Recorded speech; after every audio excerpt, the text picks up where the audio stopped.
दोस्तों फिर से हाजिर है इस YouTube चैनल के एक और नई वीडियो में और आप सभी फ्रेंड्स का वेलकम करते हैं इसी YouTube चैनल पर। आज हम श्रमिक कार्ड छात्रवृत्ति यानी कि निर्माण श्रमिक शिक्षा व कौशल विकास योजना के लिए ऑनलाइन फॉर्म फिल करने का प्रोसेस आपको बताएंगे।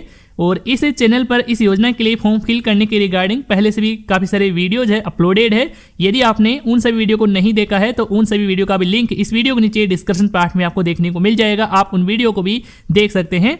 और हम आगे भी अंतिम डेट यानी कि 31 मार्च तक इस योजना के लिए फॉर्म फिल करने के रिगार्डिंग जो वीडियोज है इस चैनल पर लगातार लाते रहेंगे।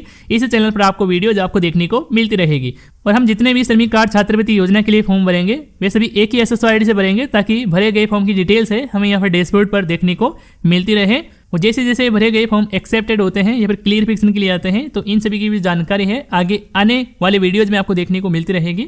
तो आप इस चैनल के साथ आप जुड़ सकते हैं, चैनल को आप सब्सक्राइब है वो कर सकते हैं। और यदि आप इस निर्माण श्रमिक शिक्षा व कौशल विकास योजना के लिए अपना ऑनलाइन फॉर्म भरना चाहते हैं तो सबसे पहले तो आपको अपनी SSO ID में लॉगिन है वो आपको होना होगा। यदि आपके पास SSO ID नहीं है तो आप अपनी SSO ID किस तरह से क्रिएट कर सकते हैं, किस तरह से आप बना सकते हैं, या फिर आप इस योजना के लिए ऑनलाइन फॉर्म भरने वाले हैं और इस योजना में लगने वाले ऑफलाइन डॉक्यूमेंट आपने तैयार है वो नहीं करवाए हैं, ना ही आपने 90 दिन कार्य करने का जो प्रमाण पत्र है वो नहीं बनवाया है, तो आप किस तरह से आप बनवा सकते हैं और इनके साथ क्या कुछ डॉक्यूमेंट आपको अटैच है वो करने होते हैं। तो मैंने एक इस पर भी कंप्लीट वीडियो बना रखी है, उस वीडियो का भी लिंक इस वीडियो के नीचे डिस्क्रिप्शन पार्ट में आपको दे दिया जाएगा, आप उस वीडियो को देख सकते हैं। और पहले इस योजना के लिए ऑनलाइन फॉर्म भरने से पहले ऑफलाइन डॉक्यूमेंट है वो तैयार है वो करवा लेंगे।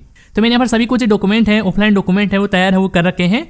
तो हम यहाँ पर फॉर्म फिल करना शुरू करते हैं। तो इसके लिए आप सबसे पहले अपने SSO ID में लॉगिन होंगे और SSO ID में लॉगिन होने के बाद में आपको इस राजस्थान लेबर डिपार्टमेंट के एप्लीकेशन पर क्लिक करके आप इसे राजस्थान लेबर डिपार्टमेंट के डैशबोर्ड पर आ जाएंगे। यहाँ पर आएंगे तो आपने अपनी SSO ID से जितने भी फॉर्म अप्लाई कर रखे हैं भर रखे हैं उन सभी फॉर्म की जो डिटेल्स है, फॉर्म की जो जानकारी है वो यहाँ पर आपको इसमें डैशबोर्ड पर ही देखने को मिल जाएगी। यहाँ पर देख सकते हैं कि आज ही के दिन मैंने यहाँ पर एक और फॉर्म अप्लाई किया था, वो यहाँ पर फॉर्म की डिटेल देख सकते हैं कि 25 फरवरी 2025 को ही आवेदन किया गया है। और इससे पहले एक मैंने यहाँ पर 7 फरवरी 2025 को आवेदन किया था, तो फॉर्म की डिटेल्स है वो यहाँ पर आपको हमें देखने को मिल रही है।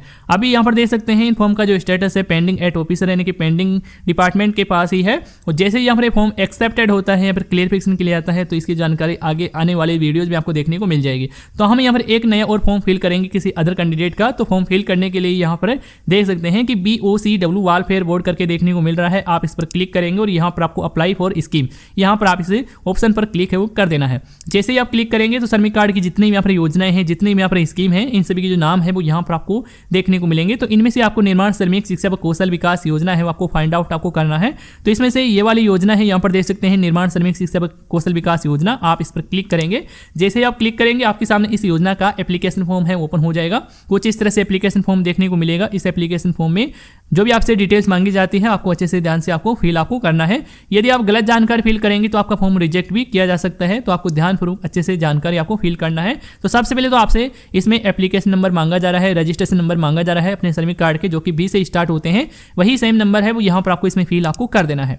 तो जैसे ही आप श्रमिक कार्ड के नंबर फिल करेंगे तो आपकी जो डिटेल्स है ऑटोमेटिकली फेच है वो हो जाएगी। यहाँ पर देख सकते हैं कि जन आधार कार्ड के नंबर है, रजिस्टर्ड बेनिफिशियरी का नाम है, मोबाइल नंबर है, रिलीजन टाइप है और बेनिफिशियरी रजिस्टर्ड ऑफिस भी ऑटोमेटिकली इसमें यहाँ पर सिलेक्ट है वो हो चुका है। मैंने यहाँ पर अपनी जो डिटेल्स है वो हाइड कर रखी है सिक्योरिटी पर्पज के लिए, लेकिन आपकी एक्चुअल डाटा है, एक्चुअल जानकारी ही यहाँ पर आपको इसमें देखने को मिलेगी। आगे इसमें आपको स्टूडेंट का नाम आपको सिलेक्ट करना है, तो यहाँ पर आप सिलेक्ट मेंबर पर क्लिक करेंगे और यहाँ पर आपके सामने मेंबर के नाम है वो देखने को मिल जाएंगे। तो आप जिस भी मेंबर के लिए आप इस निर्माण श्रमिक शिक्षा व कौशल विकास योजना के लिए फॉर्म अप्लाई करना चाहते हैं, भरना चाहते हैं, उस मेंबर का सिलेक्शन है वो कर लेंगे। मेंबर का सिलेक्शन करते ही आधार कार्ड के लास्ट 4 डिजिट नंबर है वो यहाँ पर आपको शो हो जाएंगे। एक बार वेरीफाई कर लेंगे और नीचे की तरफ आएंगे और यहाँ पर आपको स्टूडेंट की डिटेल्स आपको इसमें फिल करना है। तो इसमें सबसे पहले स्कूल का नाम आपसे पूछा जा रहा है, तो आपने लास्ट क्लास जिस स्कूल से पास की है उसी स्कूल का जो नाम है वो आपको इसमें फिल करना होगा, दर्ज करना होगा। इसके बाद में अपनी क्लास का नाम आपको सिलेक्ट करना है, जो आपने क्लास पास कर ली है उस हिसाब से यहाँ पर आपको सिलेक्ट करना है। इसमें यहाँ पर आपको 6 क्लास लेकर 12th क्लास है, ITI है, डिप्लोमा है, ग्रेजुएशन है और यहाँ पर पोस्ट ग्रेजुएशन है वो यहाँ पर आपको इसमें देखने को मिलता है। ग्रेजुएशन और पोस्ट ग्रेजुएशन में आपको 2 कैटेगरी आपको देखने को मिल रही है, जनरल और प्रोफेशनल कैटेगरी है वो यहाँ पर आपको दी गई है। तो यदि आप MA, MSc, MCOM करते हैं तो आप प्रोफेशनल कैटेगरी है चुनाव कर सकते हैं, और यदि आप M.Ed वगैरह करते हैं तो आप जनरल कैटेगरी का चुनाव कर सकते हैं। सेम इसी तरह से यदि आप BA, BSc, BCom करते हैं तो आप जनरल कैटेगरी का चुनाव करेंगे, और यदि आप B.Ed वगैरह करते हैं तो आप प्रोफेशनल कैटेगरी का चुनाव हम कर सकते हैं। तो इस तरह से आप अपनी क्लास का चयन हम करेंगे। तो मैं इसमें यहाँ पर क्लास 6 है वो सिलेक्ट कर लेता हूँ। इसके बाद में पूछा जाएगा कि स्टूडेंट दिव्यांग है, तो यहाँ पर आप इसमें यस या नो का चयन कर सकते हैं अपने अकॉर्डिंग। इसके बाद अप्लाई की ईयर है वो आपको सिलेक्ट करना होगा। अभी फिलहाल चल रहा है 2024-25, और इसमें यहाँ पर आपको 23-24 ही देखने को मिल रहा है, क्योंकि आपने लास्ट क्लास इसी ईयर में पास किया है तो उस हिसाब से ही आपको सिलेक्ट आपको करना होगा। इसके बाद में यहाँ पर आपको कैटेगरी सिलेक्ट करना है, मेल फीमेल जो भी है वो यहाँ से आप सिलेक्ट कर लेंगे। इसके बाद में बेनिफिशियरी की जो कंप्लीट डिटेल्स है वो यहाँ पर आपको इसमें देखने को मिल जाएगी। आप यहाँ से बेनिफिशियरी की डिटेल्स है वो चेक कर लेंगे। इसके बाद नीचे की तरफ आएंगे और यहाँ पर आप देख सकते हैं कि कॉन्ट्रैक्टर वर्कर सर्टिफिकेट डिटेल्स के लिए आपको सेक्शन मिलता है। तो आपने 90 दिन कार्य करने का जो प्रमाण पत्र आपने बनाया है उस हिसाब से यहाँ पर आपको कैटेगरी है टाइप आपको यहाँ पर सिलेक्ट करना है।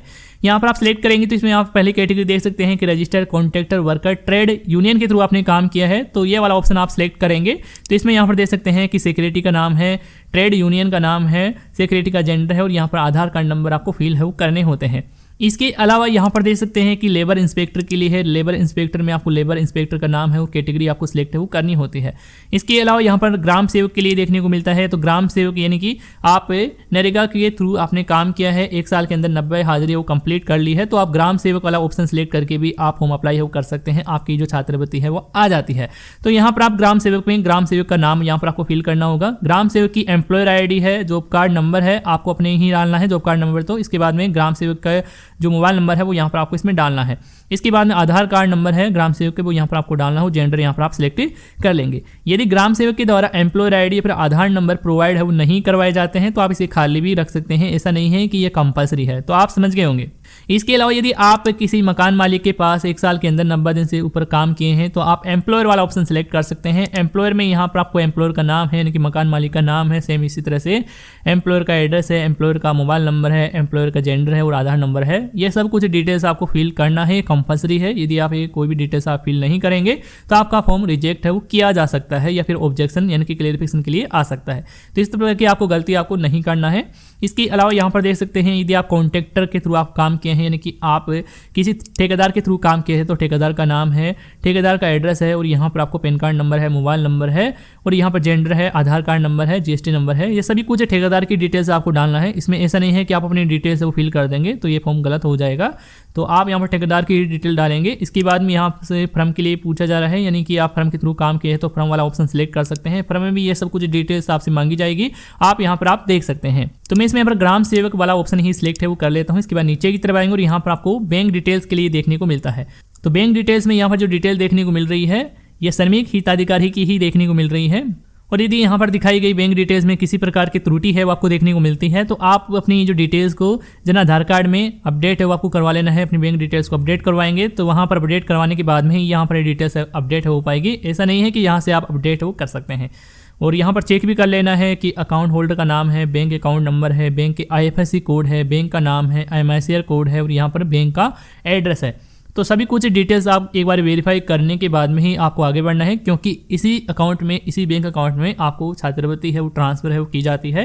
हिताधिकारी के बैंक अकाउंट में ही ये छात्रवृत्ति है वो मिलती है। इसके अलावा आगे यहाँ पर देख सकते हैं कि अटैचमेंट सपोर्टिंग डॉक्यूमेंट के लिए आपको देखने को मिलता है, जिसमें सबसे पहले तो आपको अपनी जो अंक तालिका है, मार्कशीट है वो आपको अपलोड आपको करनी होती है। मार्कशीट जो आपने लास्ट क्लास पासिंग की है उस हिसाब से आप अपलोड करेंगे तो आपको उसको सेव प्रमाणित भी आपको करना होगा यानी कि उस पर सिग्नेचर भी आपको करना होगा, फोटोकॉपी करवा लेना है और आपको उस पर सिग्नेचर करके उस फाइल को, उस डॉक्यूमेंट को आपको इसमें अपलोड करना होगा।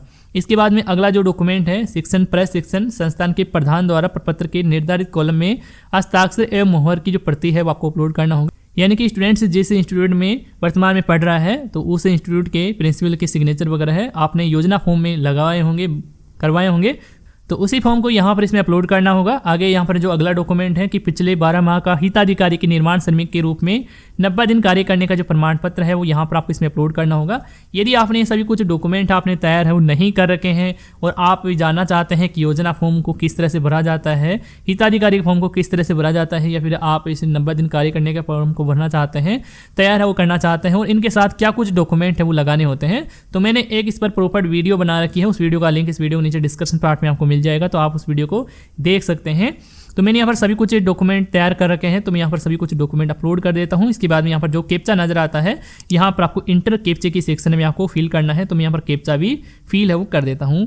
कैप्चा फिल करने के बाद में यहाँ पर देख सकते हैं सेंड रिक्वेस्ट का बटन देखने को मिल रहा है, तो यहाँ पर आप सेंड रिक्वेस्ट बटन पर ही क्लिक है वो कर देंगे। जैसे ही आप सेंड रिक्वेस्ट बटन पर क्लिक करेंगे तो आपकी जो फॉर्म की डिटेल्स है वो सबमिट हो जाएगी। यहाँ पर देख सकते हैं फॉर्म है वो सबमिट हो चुका है और यहाँ पर आपके सामने कुछ इस तरह से देखने को मिलेगा, जिसमें यहाँ पर आपको एप्लीकेंट का नाम है, एप्लीकेशन नंबर है और यहाँ पर आपको date of application submission date भी यहाँ पर देखने को मिल जाएगा और यहाँ पर आपको स्कीम का नाम है, योजना का नाम भी यहाँ पर आपको देखने को मिल जाएगा। चाहे तो आप इसका प्रिंट ले सकते हैं, अदरवाइज इसका प्रिंट लेने की आपको कोई भी आवश्यकता नहीं है। आप अपनी फॉर्म की जो डिटेल्स है आप इसी पोर्टल पर आप चेक है वो कर सकते हैं। डिटेल्स चेक करने के लिए तो यहाँ पर आप सीधे होम बटन पर आप क्लिक करेंगे। जैसे ही आप होम बटन पर क्लिक करते हैं तो आपके भरे गए फॉर्म की जो डिटेल्स है वो यहाँ पर आ जाती है। यहाँ पर देख सकते हैं ये फॉर्म अभी यहाँ पर सबमिट है वो किया गया है। पहले एक फॉर्म था और यहाँ पर अब 2 फॉर्म हो चुके हैं 25 फरवरी 2025 को। और यहाँ पर योजना का नाम है, सर्विस टाइप है और यहाँ पर आपको स्टेटस भी देखने को मिलता रहेगा। और जैसे जैसे यहाँ पर दिन बीतते जाएंगे उस हिसाब से यहाँ पर आपको ड्यूरेशन भी देखने को मिलेगा। तो मैंने आज के दिन में अभी तक यहाँ पर 2 फॉर्म अप्लाई है वो कर दिए हैं कंप्लीटली और यहाँ पर टोटल यहाँ पर 3 फॉर्म है वो हो चुके हैं। और जैसे ही यहाँ पर एक फॉर्म एक्सेप्ट होते हैं, क्लियरफिकेशन के लिए आते हैं, तो इनकी जो जानकारी है आगे आने वाले वीडियोज में आपको देखने को मिल जाएगी। तो आप इस चैनल के साथ आप जुड़ सकते हैं, चैनल को आप सब्सक्राइब है वो कर सकते हैं। तो इस तरह से आप निर्माण श्रमिक शिक्षा व कौशल विकास योजना के लिए अपना ऑनलाइन फॉर्म है भर सकते हैं, अपना ऑनलाइन फॉर्म है अप्लाई है वो कर सकते हैं। और यदि आपको इस योजना के लिए अपना ऑनलाइन फॉर्म भरने या फिर आप ऑफलाइन डॉक्यूमेंट तैयार करने में किसी प्रकार की समस्या आ रही है, किसी प्रकार का एरर देखने को मिलता है, तो आप हमें कमेंट करके भी बता सकते हैं। धन्यवाद दोस्तों।